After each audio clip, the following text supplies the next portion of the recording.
üks arutelu ühe väga toreda emaga, kes küsis, et ütles, et ta on nüüd palju ringi vaadanud, ta töötab ise paaris süsteemis ja küsis üks toreda küsimuse, et kas lapsevanemad panevad enda vastutuse liigselt kasvatajatele, õpetajatele, nõustajatele ja psühholoogidele.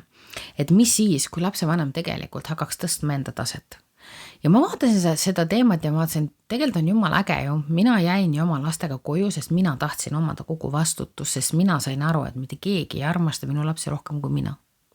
Ja mitte keegi ei armasta sinu lapsi rohkem kui sina. Ja ma sain kogu aeg aru, et ma pean tõstma kogu aeg enda taset. Kuidas on täna sinu tasemega? Et kas sa oled see, kes paneb vastutuse kiiresti ära? Ma tean vanemaid, kes ütlevad, et jah, ma lükkangi lapse kooli, sellepärast siis on minul vabadus ja ma ei pea vastutama. Aga sa vastutad tegelikult nagunii ju. Laps läheb koolist ära, kõik võlad, laenud, isegi kui laps ei maksa siis seda lapse toetust, näiteks kui ta on lahutatud, siis võib selle välja nõuda selle täiskasvanud lapse vanematelt muideks. Nii et tegelikult lapse vanemad vastutavad kogu aeg ja ma arvan, et kõige ägedam asi, mida üks vanem saab teha, on tunnistada, et ma ei oska ja juurde õppida, on ju.